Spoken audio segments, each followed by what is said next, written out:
open book. So,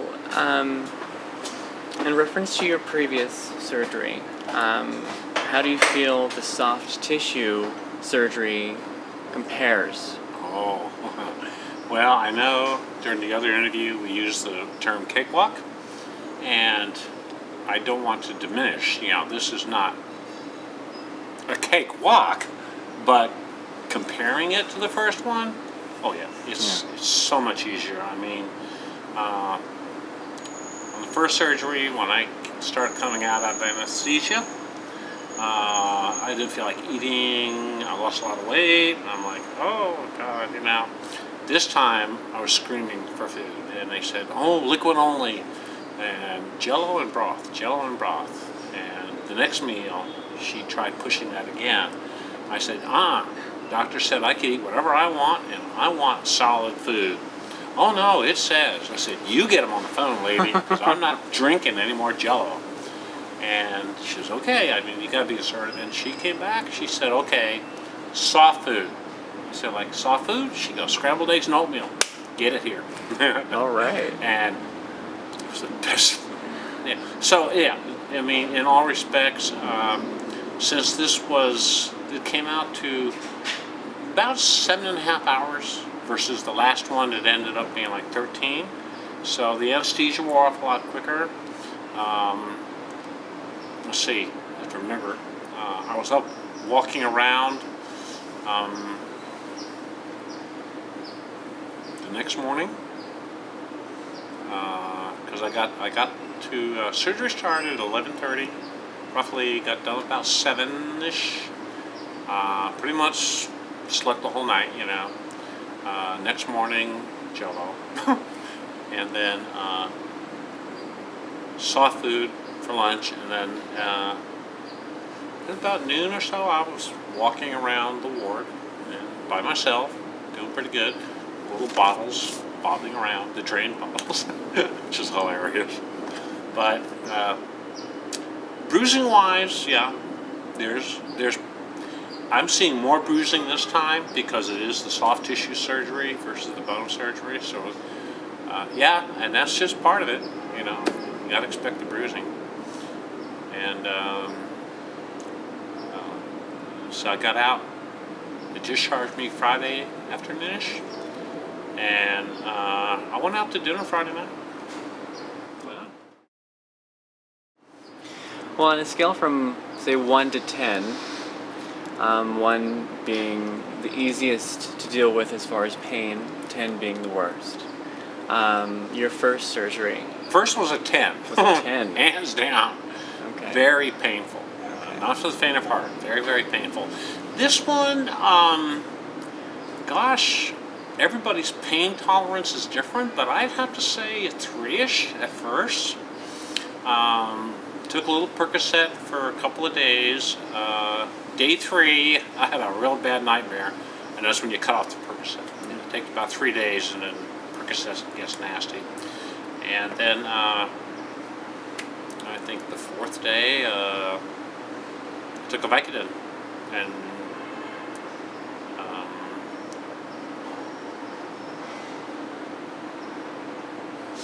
I haven't had anything the last 2 days. There's numbness, but numbness is not pain. So if you don't feel it, what? No, it's if I lay out my ears, it's a little tender, but that's about it. Yeah, because it's very invasive because they cut down here and they cut back here, pull away, and well, when the swelling starts, and it doesn't start initially like right after surgery. It does a little. Mm-hmm. When he took the bandages off Friday morning, I was not that black and blued yet, and was not that swollen yet, and that's a good time to get an idea what the end result's going to look like, because the swelling day 1 after surgery goes up, day 2 goes up, and the worst day is day 3. That's when you really, your body says enough, it really swells up. So he quickly took off all the bandages, everything he could get off, and there was a little, I don't know, lift thing he had up here. Peeled everything off. They wouldn't let me look in the mirror with my bandages on. they don't. Hello. They don't like. Is that a black raven? That's a good sign. Yeah. That's a good sign. So anyways, he said, okay, look in the mirror. I looked in the mirror. I went, oh, it was more than I could have hoped for. And that's the big fear, you know, is when you're done, you don't know what you're going to look like. It's a bit of a risk. And when I looked in the mirror, I went, I love you. I love you so much. Perfect. Right now, it's considerably small. Now we're on a downhill slide. It's going to take another 4 or 5, maybe 6 days for it to really come down. And swelling will go down about that. And then black and blues take a few weeks, you know, it takes a while. But nothing compared to the first one. The what? All of your expectations as far as Yeah. what you were hoping.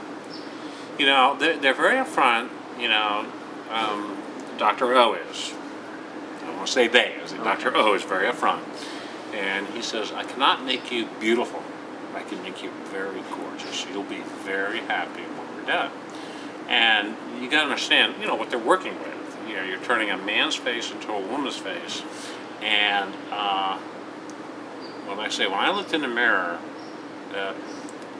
I guess in a way, usually I'm very optimistic about life, but then some things I find it safer to be pessimistic, like, ooh, I'm going to be ugly, and ooh, you know, that way, you know, if you get better, you know, and it more than met my expectations. I was very, very happy, very happy. What, and this, it's up to you if you'd like to talk about it, what kind of, if any, family or support system have you had through your transition and currently have? Has it changed? It's a common thread that when you make this decision and you make the announcement to your family, you can count on losing family support. I don't hold anything against them. I have 4 children. I want to make sure I get this right. The youngest one has been very supportive. He has been really great right from the get-go. 2 of them, I got upset with them. And I kind of severed relationships with them. We're starting to, little by little, bring it back up again. It's kind of like a breakup, you know. And okay, calm down. One of my sons, it ain't ever gonna happen. He is dead set, Bible thumping, you know. It ain't gonna happen. So I just count that one as a loss. It's just too bad. I mean, I don't love anyone more than the other. But he was the one that always called me for advice and support. That's probably what I missed the most, is not calling.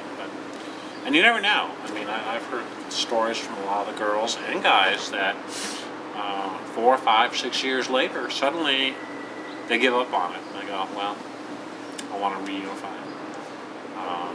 So that's been a loss, and that's a loss that you can count on. Some of the girls, some of the guys have been very fortunate.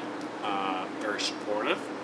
I'm still legally married to my wife, of course, and although we separated September 11th last year, easy to remember that date, we're still very supportive of each other. You know, we help each other, you know, and she was very kind. She tried for about 3 years, and bless her heart, you just got to where, and I can't fault her.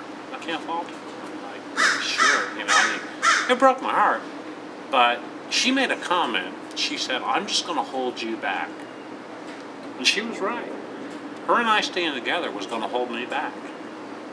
Because part of my transition involves, you know, finding Prince Charming too. And I knew that. And she faced facts a little better than I did. So, as hard as that was, she was right. She was very good. having somebody who is smart enough, mature enough, that can put the sexting aside and go for the heart and be tender and kind and gentle and supportive, and that comes first. And he made a lot of points.